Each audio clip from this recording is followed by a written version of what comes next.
पार्वती को लेकर पुनः कैलाश परम रम्य गिरिवर कैलाश।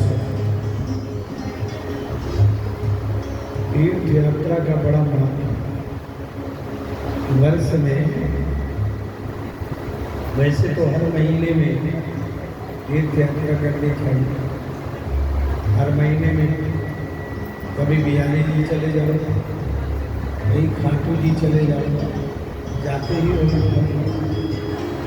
कभी गंगा जी चले जाओ, कभी सालासर चले जाओ, कहीं बालाजी चले जाओ, सब जाते हो। बहुत अच्छा यात्रा का बड़ा महत्व। नाम, रूप, लीला और धाम मन शुद्ध होता। मन को पावन करने के लिए तीर्थ यात्रा करना परम आवश्यक है। इसी क्रम में देवराज इंद्र अपने गुरुदेव के पास आए, बृहस्पति जी के पास आए, गुरुदेव को प्रणाम किया और निवेदन किया, गुरुदेव यात्रा में चलना चाहिए। यात्रा तो कैसे भी कर लो, बहुत अच्छी बात है। किसी महापुरुष के साथ करो तो और अच्छी बात है, और अपने गुरुदेव के साथ करो तो इससे अच्छी बात तो कोई है ही नहीं।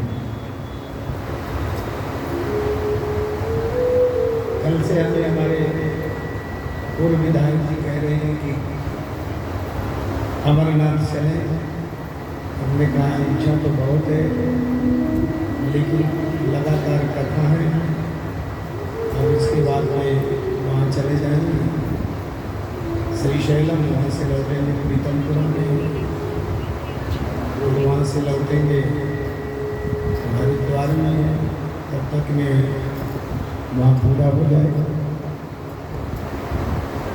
इसलिए इंद्र ने अपने गुरुदेव बृहस्पति जी के साथ देखा, हम आपके साथ में तीर्थ यात्रा में जाना चाहते। कहाँ पर? कैलाश पर। कैलाश के दर्शन आपके साथ करना चाहते। बृहस्पति जी तैयार हो गए, चलते। इसी बहाने हमारे हमें भी दर्शन हो जाएंगे। बहुत बार हमारी भी यात्राएं ऐसे हो जाती हैं, हमारे मन में इच्छा नहीं होती है, और बहुत लोग कहते हैं कि गुरुदेव भगवान चलो चलो, आपके बिना अच्छा नहीं लगेगा, हम भी चले। यात्रा संपन्न हो गई। बृहस्पति जी के साथ में इंद्र कैलाश की यात्रा की ओर गए। यमद्वार पर पहुंचने के बारे में थोड़ी आगे चढ़ाई, एक संत दरवाजे में बैठा। इंद्र ने बड़े चाव से पूछा, क्यों कैलाश पर्वत हम आए, क्या शंकर भगवान के दर्शन होंगे? तुम पर है, तुम्हें पता है? तो बाबा जी नहीं बोल।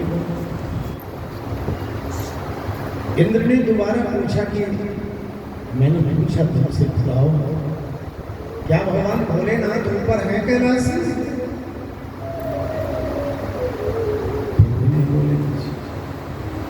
तीसरी बार इंद्र को गुस्सा, गुस्से से इंद्र ने पूछा, मैंने पूछा ऊपर भगवान शंकर है क्या? बोलते क्यों नहीं हो? पता है कौन बात कर रहा है तुमसे? और अपना पद रखा, उसको मारने के लिए, बाबा जी को मारने के लिए जैसे वज्र उठाया तो हाथ ऊपर का ऊपर रह गया, स्तंभित हो गया।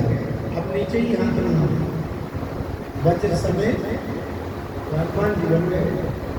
गदा दिए उनको ऐसे में कर दो, बिल्कुल नीचे में परेशान। एक मिनट में पसीने पसीने हो गई। बृहस्पति जी अंदर दृष्टि से देखे तो साक्षात भगवान भोलेनाथ अपने लीला कर रहे थे। बृहस्पति जी चरणों में लौट गए। भाव क्या है? भाव ये है कि आप मन से तीर्थ यात्रा में जाइए तो भगवान आपसे मिलने के लिए तैयार रहते हैं। आपका भाव होना चाहिए। यदि आपका भाव है तो भगवान प्रत्यक्ष रूप से मिलने के लिए तैयार है। हमारी आंखें नहीं पहचानती। हर हर हाथ जोड़कर निवेदन किया। बृहस्पति जी ने जब हाथ जोड़ के प्रार्थना की तो भोलेनाथ अपने आप में आ गया और इंद्र ने भी चरण शरणागति, इंद्र भी चरणों में गिर गए।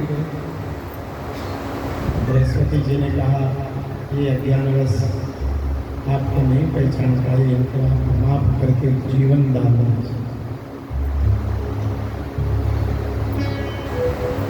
भगवान शंकर जैसे विलंब शीघ्र प्रसन्न हो जाने वाले कोई देवता भोलेनाथ। बृहस्पति जी का नाम एक जीव रखा। इंद्र को जीवन दान दिया, इसलिए जीव नाम रख दिया। शंकर भगवान कहने लगे,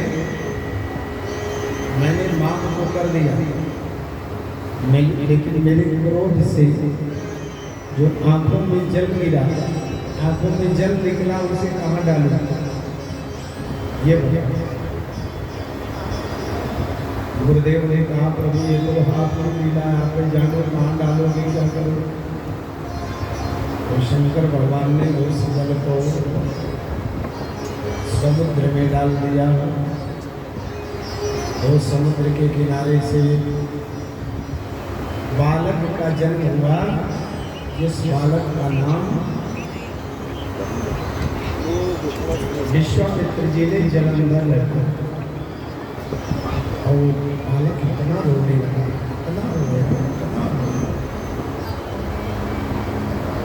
त्रैलोक में खलबली मच गई। उसके रोने से त्रैलोक में आवाज सुनाई दी। तो ब्रह्मा जी आए। तो ब्रह्मा जी का ही कलम पकड़ करके वो बालक दबाने लगा। तो ब्रह्मा जी के आंखों से भी आंसू निकले। इसलिए ब्रह्मा जी ने उस बालक का नाम रखा जलंधर। उसका नाम पड़ा जलंधर। ब्रह्मा जी ने देखा कि तो बड़ा बलवान है, इसका बेटा हो। ये दृष्टि से तो भगवान शंकर की शक्ति थी, भगवान शिव की शक्ति थी। दैत्यों का राजा बना गया। अब वो दैत्यों का राजा बन गया जलंधर। सुतल लोग में राज्य में लगे। एक दिन सभा लगी हुई थी। सभा में राहु का सिर कटा हुआ देखकर जलंधर ने पूछ लिया, भाई ये राहु का सिर कैसे कटा? तो इंद्र का नाम लगाया। समुद्र मंथन हुआ, अमृत निकला। शिव के अमृत दिया। भगवान श्री नारायण ने शिरच्छेदन किया। राहु और केतु दो रूपों में विभाजित हुए। अब जलंधर को बड़ा क्रोध आया। जलंधर भगवान के ऊपर और इंद्र के ऊपर कुपित हुआ और जलंधर अपने आप को समुद्र का बालक माने तो सीधे इंद्र के पास में अपने दूतों को भेजा। कहा, इंद्र से जाकर के कहना, समुद्र से निकली हुई जितनी भी संपदा, क्या संपदा है? श्रीमणि रंभावारुणी, अमीय शंख गजरा, कल्पद्रुम शशिधेनुधर, धन्वंतर विषपाल। इस लोहे में 14 मणि, 14 रत्नों के नाम हैं। 14 रत्न। मेरे रत्न जो देवताओं के पास में है, तुरंत मेरे पिताजी की संपत्ति मुझे वापस करो। नहीं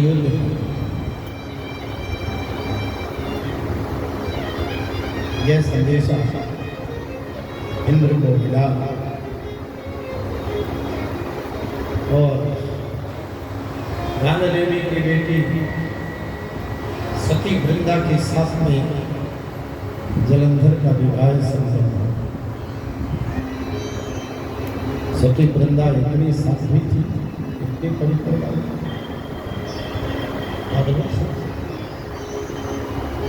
सती में वो शक्ति, एक सती अपने बाला को लेकर दूध पिला रही थी, अगर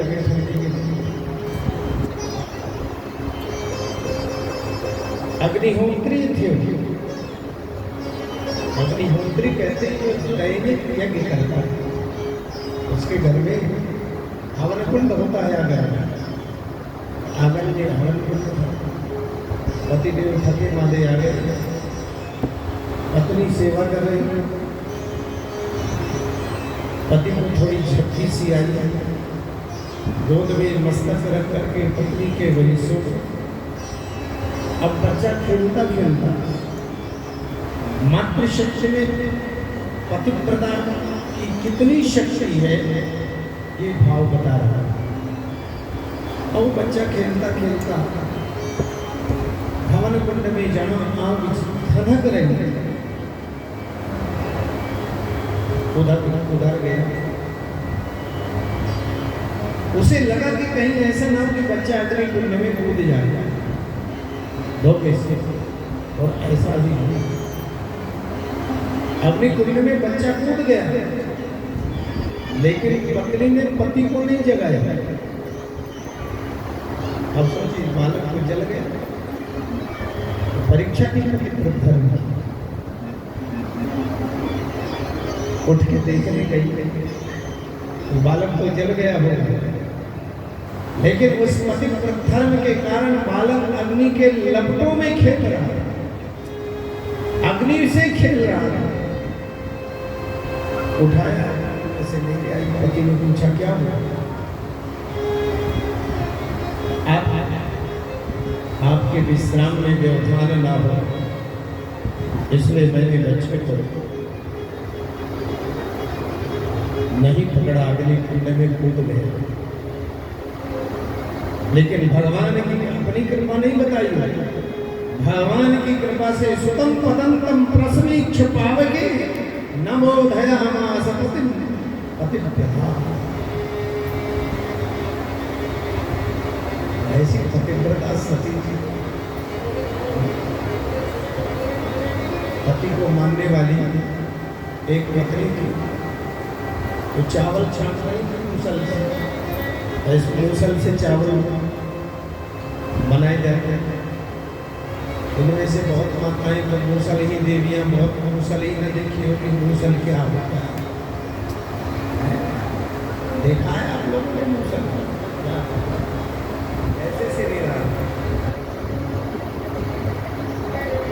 बूढ़ी माताओं को पता है कि मूसल क्या होता है। आप लोगों को क्या पता कि मूसल क्या है? पता है? मूसल से चावल निकाले जाते थे, तो चावल छाट रही, चावल निकाल, इसी में इतने में ही पति आ गया, प्यास लगी। तो पत्नी ने ध्यान से सुन लेंगे, पत्नी ने मूसल को छोड़ दिया। मूसल गिरा नहीं, निराधार मूसल लगता। उसकी सहेली से देख रही थी, पति को पानी दिया, पानी पिलाया, फिर से मूसल पकड़ा, फिर से चावल छाटने लगे। अब जो पड़ोसिन थी उसने सोचा ये तो बड़ा चमत्कार, पति पानी मांगे तो मूसल कहीं पर नहीं खड़ा रहता है, कोई आधार नहीं, और पति से बड़ा झगड़ा करती थी। गई घर, सोचा मैं भी प्रैक्टिकल करूं, तो पति से कहने लगी, सुनो जी, आप बाहर जाकर के आना तो मेरे से पानी। पति ने सोचा लगता है शिव पुराण सुन के आ रही है। नीलकंठ महादेव मंदिर में शिव पुराण हो रहा है, कथा सुन के आ रही, विचलता है। पति ने सोचा अच्छी बात है जाता, अब वो भी चावल लेकर के बैठ गई, मूसल लेकर बैठ गई। पति आया, पानी तो वो भी आता, मूसल ऊपर भी छोड़ा। अब मूसल छोड़ा तो जरूर उसको थोड़ी पता था कि मूसल वो तो स्थिर रहेगा, मूसल के नीचे से जो मूसल गांठ है सिर में लग गया, सिर फूट गया। पति को तुरंत हॉस्पिटल ले जाना पड़ा। तो नकली पति प्रथा से काम नहीं चलता, असली पतियों को जब मानो तो नारी में होश। कौन ऐसी नारी? हम के यस बस मन माही, सपने हुआ अनभूस जग।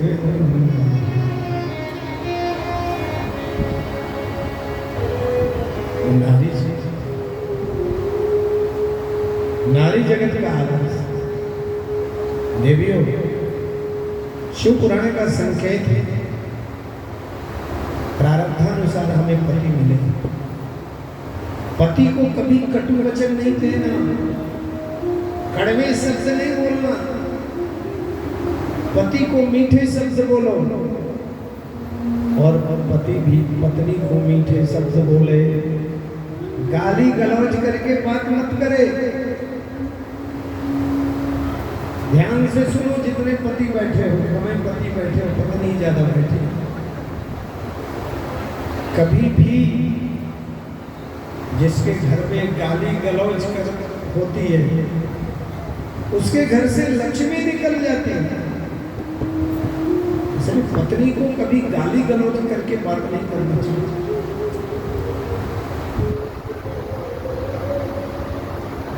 यदि गाली गलौज करके बात करोगे तो आपके बच्चों में जो असर पड़ेगा, तो बच्चे भी गाली गलौज सीखेंगे। इसलिए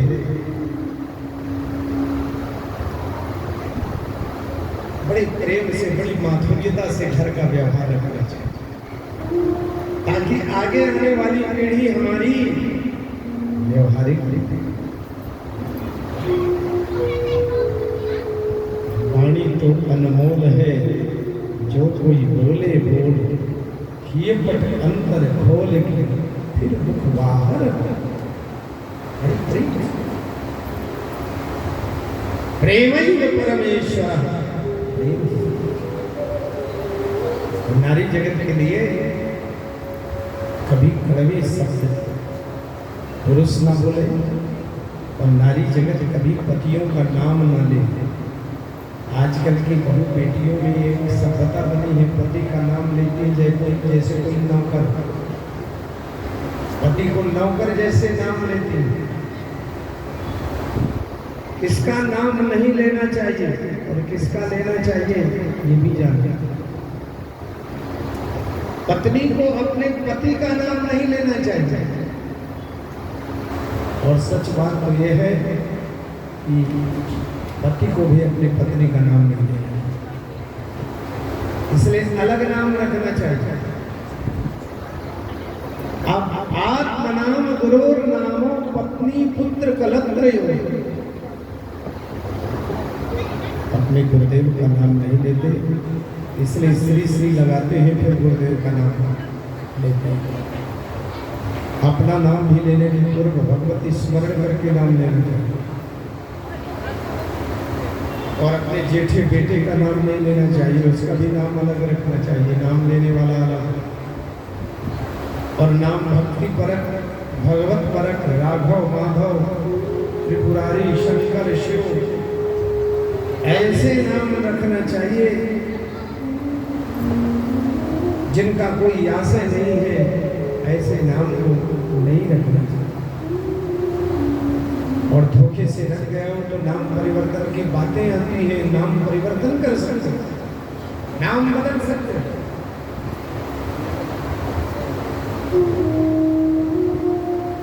तो नारी जगत में वृंदा का बहुत बड़ा नाम है। वृंदा बड़ी सी सती के सतीत्व की आड़ में जलंधर अधर्म करता, इतनी बड़ी सती पत्नी के होते हुए भी एक बार जब जलंधर का अत्याचार बढ़ा जोरों से और कुदृष्टि पड़ गई पार्वती पर भी,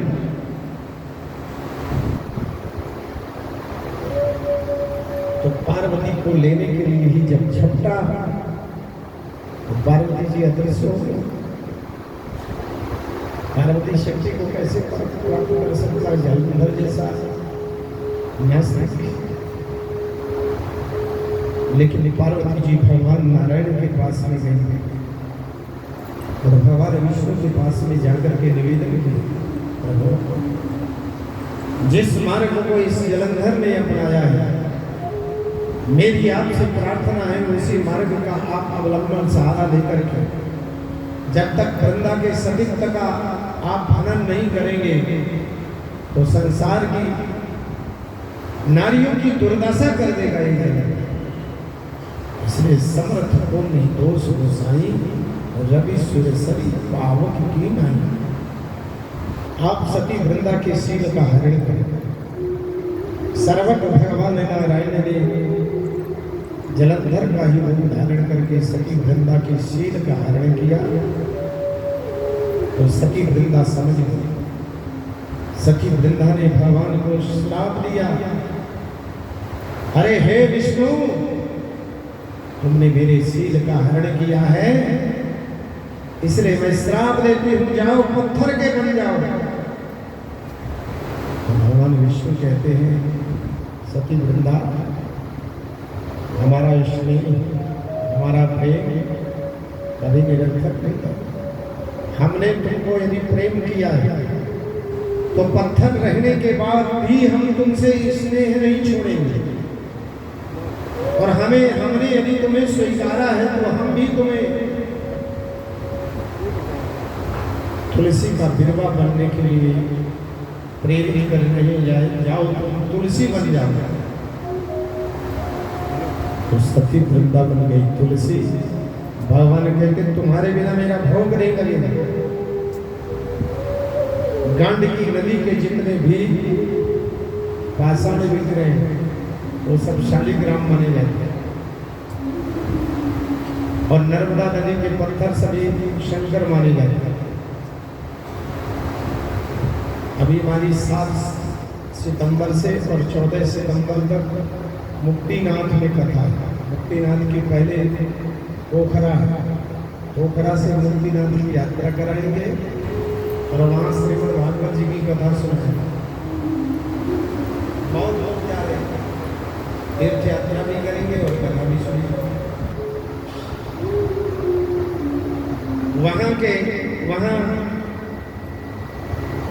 अद्भुत आनंद है। भगवान नारायण के समस्त तीर्थों में मुक्तिनाथ सर्वोपरि श्रेष्ठतम तीर्थ माना जाता है। जैसे अमरनाथ, कैलाशपति, कैलाश मानसरोवर शंकर भगवान के लिए, वैसे ही मुक्तिनाथ भगवान नारायण के भक्तों के लिए। तो इस प्रकार से आप सब लोग तुलसी जी की सब लोग पूजा करते हो, बड़ा शुभ मानते हो। सबके घरों में तुलसी होना चाहिए। स्कंद पुराण में, पद्म पुराण में तुलसी जी का बहुत बड़ा महत्व है। जिसके घर में तुलसी होती है, यंते यम किंकरा, यमदूत भी वहाँ करते हैं। और जो तुलसी जी को शालिग्राम में, गोपाल जी को भी तुलसी चढ़ाना चाहिए। सब लोग सुन लो, लगभग गोपाल जी सबके घर में रहते हैं। गोपाल जी को तुलसी जरूर चढ़ाना चाहिए। जिनके घर में राम जी बैठे हैं उनको भी, राम जी को भी तुलसी चढ़ाना चाहिए। विष्णु भगवान को चढ़ाना चाहिए और शालिग्राम भगवान को चढ़ाना चाहिए। तुलसी सत्सरात्राणि पंचरात्राणि पंकजम विल्लपत्रम त्रिरात्राणि अन्य पुष्पम दिने दिने। एक दिन की तोड़ी हुई तुलसी 7 दिन तक बासी नहीं होती। एक दिन का तोड़ा हुआ 5 दिन तक कमल बासी नहीं होता। एक दिन का तोड़ा हुआ बिलपत्र 3 दिन तक वासी नहीं होता। और जितने भी फूल चढ़ाते हो आप रोज के रोज तोड़ के सब चढ़ाना चाहिए। अन्य पुष्पम दिनों दिने, उसी दिन छोड़ो उसी दिन चढ़ाओ। तो जितने भी फूल हम चढ़ाते हैं वो दार्शनिक है, उनका कोई महत्व नहीं है। क्योंकि मंडी में जो फूल बिकने के लिए आते हैं 1 दिन 2 दिन पहले से टूटे हुए हैं।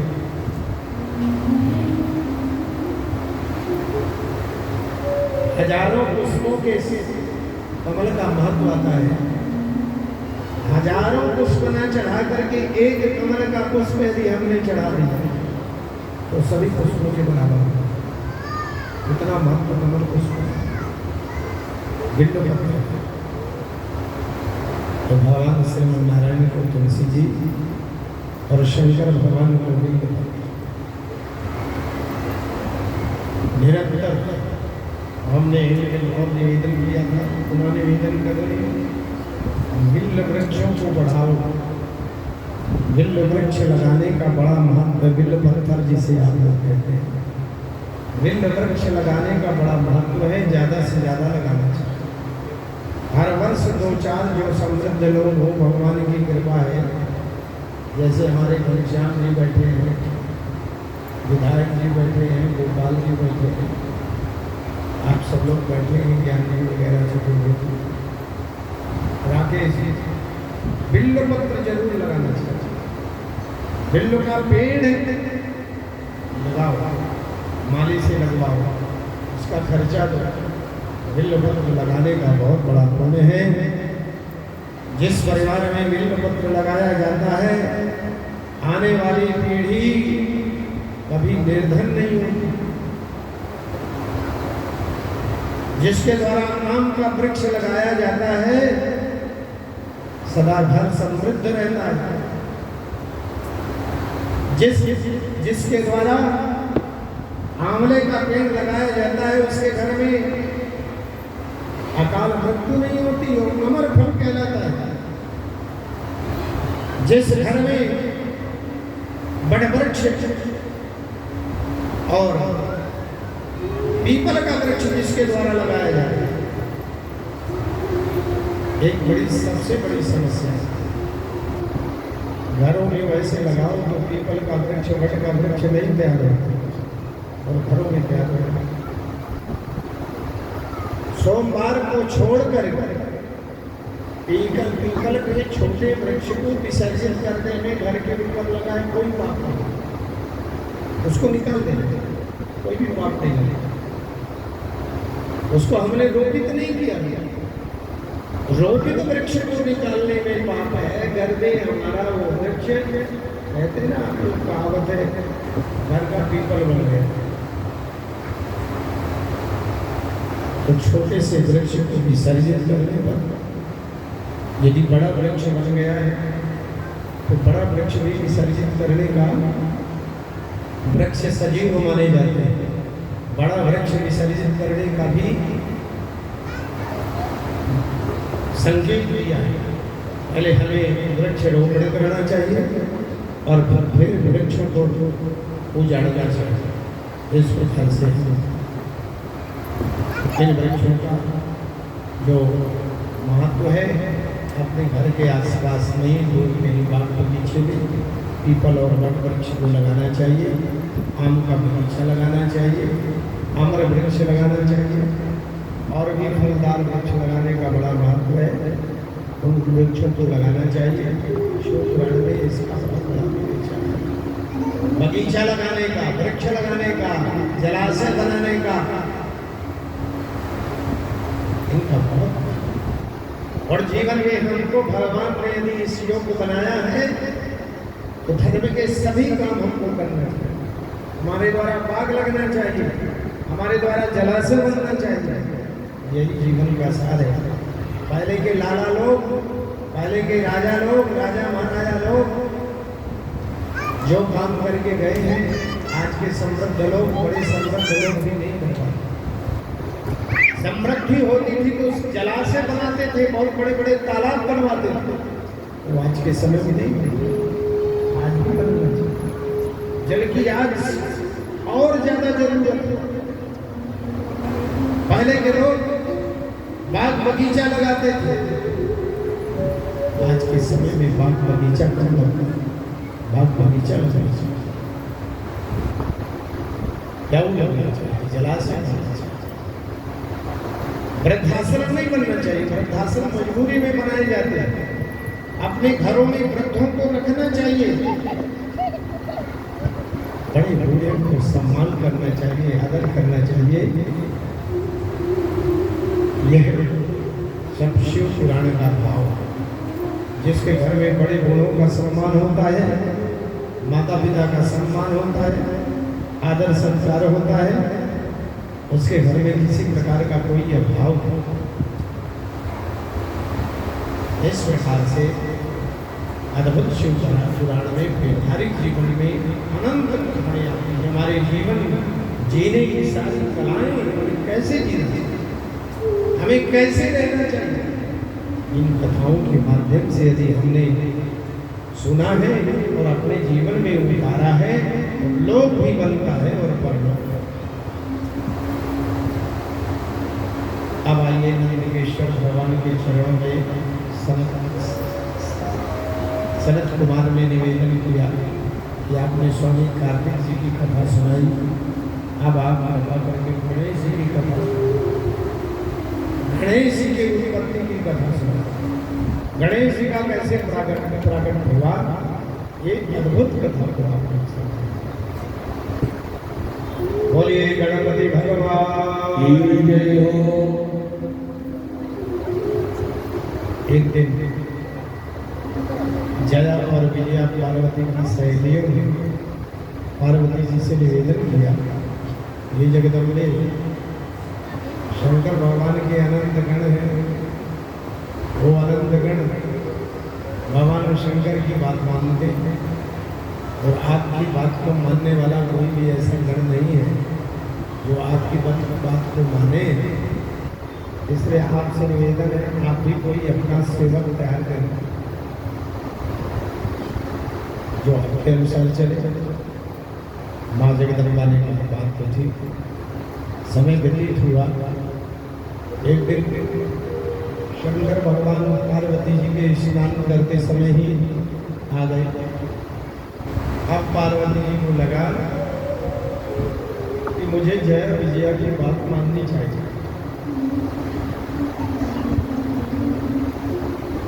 उपटन से एक मनुष्य के बालक लेना, उस बालक को निर्माण कर दिव्य दृष्टि से मां जगदम्बा ने देखा तो बालक साकार रूप में प्रकट हुआ। मां जगदम्बा ने उसके वीरांगना का अनुभव किया तो बालक बड़ा हुआ, सर्वांग सुंदर,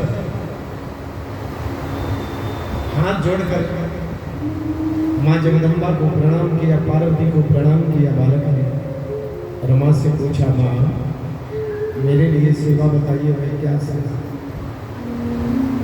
मां जगदम्बा ने एक छड़ी दी और कहा, आप मेरे बेटा तो मेरे द्वारपाल, मेरे बिना इजाजत के कोई अंदर न प्रवेश। मैंने अपना निजी द्वारपाल डाला। गणेश जी ने कहा ठीक है, अब वो निजी द्वारपाल बन गए। थोड़ी देर में शंकर जी के आने का समय हुआ, अपने गणों के साथ में भोलेनाथ पधारे तो बालक ने रोक दिया, अंदर प्रवेश वर्जित है, भाई हम शंकर जी के गण हैं। बालक ने कहा, आप शंकर जी के गण हैं तो हम पार्वती जी के माँ भगवती के गण हैं, अंदर नहीं जाइए।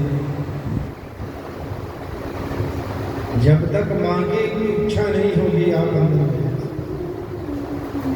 पूरी शक्ति लगा दी, अंदर नहीं जाने लगे। शंकर भगवान के पास में चढ़ गए। प्रभु, दरवाजे पर एक बालक खड़ा है, पूरी शक्ति लगा दी, अंदर प्रवेश नहीं हुए।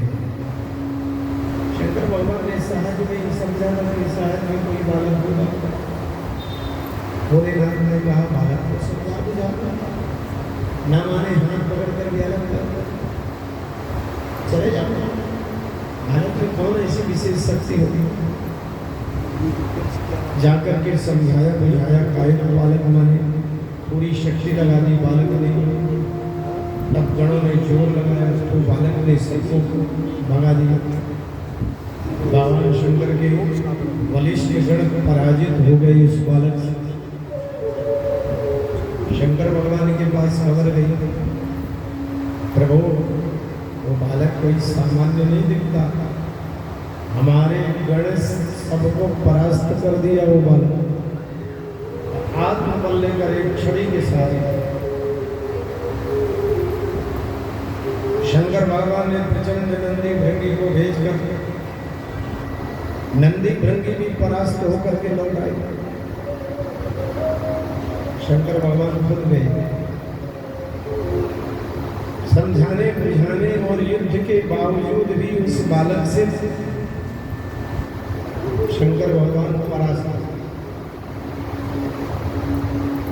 ब्रह्मदेव का दरवाजा खटखटाया, ब्रह्मा जी ने।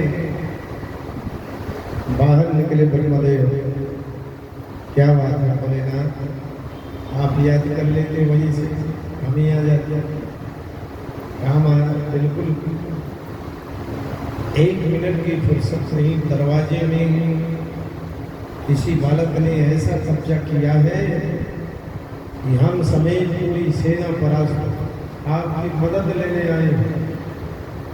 अपनी समस्त सेना को और साथ में आप चलिए।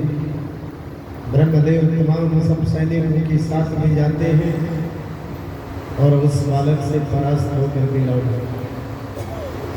तब तक में भगवान नारायण का दरवाजा बजाया। भोलेनाथ ने भगवान नारायण निकले, प्रभु क्या बात है? कहा घर में कब्जा हो गया, एक बालक ने ऐसा कब्जा किया कि हमको प्रवेश नहीं करने दे। आप भगवान विष्णु आए अपने समस्त नारायणी सेना के साथ।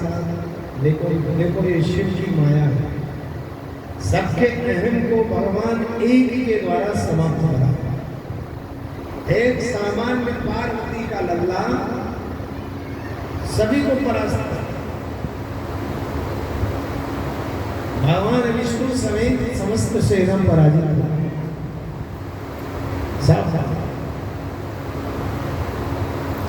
अब जब सब पराजित हो गए तो भगवान शंकर को बड़ा क्रोध आया। भगवान शंकर ने अपने त्रिशूल से उस बच्चे का सिर छेदन कर दिया, सिर काट दिया। देवर्षि नारद ने मैया पार्वती जी से बताया, कुछ पता चला गणेश जी का सिर छेदन हो गया और मां भक्ति ने प्रचंड जगदम्बा का प्रचंड रूप हुआ, असंख्य शक्तियां प्रकट हुई और सब देवताओं को ऐसे जलपान कर रही है जैसे हम लोग जलपान में रसमलाई वगैरह बड़े प्रेम से पा लेते हो, एक एक रसगुल्ला पा लेते हो। ऐसी प्रचंड शक्तियां देवताओं का भक्षण करने लगी, खाने लगी। देवताओं में आपस में चर्चा हुई तो अकाल प्रलय हो जाएगा। क्या भगवान शंकर के पास में गए, देवताओं ने प्रार्थना किया, प्रभु ये तो अकाल ही समस्त शक्तियां सबका भक्षण किए नहीं। तो शंकर भगवान ने कहा पार्वती जी से एक बात पूछो। तो जगदम्बा पार्वती जी से पूछा गया कि मां तो समय में ही प्रलय कर देने का विचार है क्या? जगदम्बा पार्वती ने कहा ये सब शांत हो सकता, लेकिन सर मेरे बच्चे को जो शंकर भगवान ने मार दिया वो जीवित हो जाएगा और मेरे बच्चे की सबसे पहले पूजा हो वो सब शांत हो जाएगा। अब प्रस्ताव आया सभी देवताओं के पास, भगवान विष्णु शंकर ब्रह्मा जी के पास, इन सब देवताओं में बड़ा झगड़ा था। ये सब लीला क्यों किया भगवान भोलेनाथ? दूसरे कि इनके अपने अपने बड़प्पन का कि सबसे पहले हमारी क्या हो। इनको इन सब देवताओं को बड़ा अहंकार था, तो भगवान शंकर ने अपनी माया से एक को निश्चित कर दिया। शंकर ने कहा भाई जिसमें जगत का कल्याण हो वो सबको करना चाहिए। अब बालक को जीवन कैसे मिले? तो शंकर भगवान ने कहा उत्तर दिशा में जाइए, जो भी प्राणी पहले मिले उसी के मस्तक को काट को ले आओ। उत्तर दिशा में गए तो सबसे पहले एक दंत वाला हाथी मिला। हाथी के ही मस्तक को काटकर गणेश जी के धड़ में लगाया गया और भगवान शंकर की दिव्य दृष्टि से वो बालक जीवित हो गया। बोलिए गणपति भगवान की जय हो। ब्रह्मा विष्णु महेश इंद्र कुबेर वरुण आदि समस्त देवताओं ने सबसे पहले भगवान गणेश जी की पूजा की। पार्वती को पता चला तो पार्वती जी की प्रसन्नता की सीमा नहीं रही। मंगल उत्सव मनाए जाने लगे और गणेश जी का यह अद्भुत जन्मोत्सव, युगलवाद जन्मोत्सव, गणपति अपने स्वरूप में आए विघ्न विनाशक हुए। कैलाश में आनंद के साथ में भानुमति ने उत्सव संपन्न किया। मंगल बधाइयां बजने लगी, आनंद ही आनंद हुआ। बोलिए गणपति भगवान की जय। गणपति जन्मोत्सव की कथा जो श्रवण करता है उनके समस्त विघ्न बाधाएं दूर होती हैं। गणेश जी की कृपा सदा सर्वदा उनके ऊपर बनी रहती है। आदि विनायक है, आदि गणेश है, समस्त विघ्नों को दूर करने वाले ऐसे गणपति जी का जन्म शिव पुराण के अंतर्गत हुआ है। अब बड़े धूमधाम के साथ भगवान के गणपति जी के जन्मोत्सव की मंगल बधाइयाँ आप सुनिए। आनंद के साथ में आनंद के साथ गणपति जी का जन्मोत्सव मनाइए। बोलिए गणपति भगवान की जय। घर में पधारो गजानन जी, मेरे घर में पधारो, घर में पधारो गजानन जी, मेरे घर में पधारो, घर में पधारो गजानन जी, मेरे घर में पधारो, घर में पधारो गजानन जी, मेरे घर में पधारो, घर में पधारो गजानन जी, मेरे घर में पधारो। विघ्न को हरना मंगल करना, विघ्न को हरना मंगल करना, विघ्न को हरना मंगल करना, विघ्न को हरना मंगल करना। कारज शुभ कर जाना, मेरे घर में पधारो, घर में पधारो गजानन जी, मेरे घर में पधारो।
कैलाश पर्वत आनंद भयो रे पार्वती के गजानन भयो रे पार्वती के गजानन भयो रे पार्वती के गजानन भयो रे पार्वती के गजानन भयो रे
कैलाश पर्वत आनंद भयो रे कैलाश पर्वत आनंद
जीवन बैठ में जाओ बैठ जाओ भगवान गणपति समस्त विघ्न बाधाओं को दूर करने वाले हैं। जीव के जन्म जन्मांतर के उन्हें का अभ्युदय होता है भगवान गणपति जी के प्रताप से। माँ जगदम्बा आज इतनी प्रसन्न है, पार्वती मैया इतनी प्रसन्न है, पार्वती मैया ने आज अपने खजाने खोल दिए। अद्भुत आनंद हो रहा है। कैलाश पर्वत में समस्त देववृंद भगवान के सुंदर मंगल बधाइयाँ दे रहे हैं। देखो कितना जल्दी प्रकट हो गए गणेश जी महाराज। बोले गणपति भगवान की।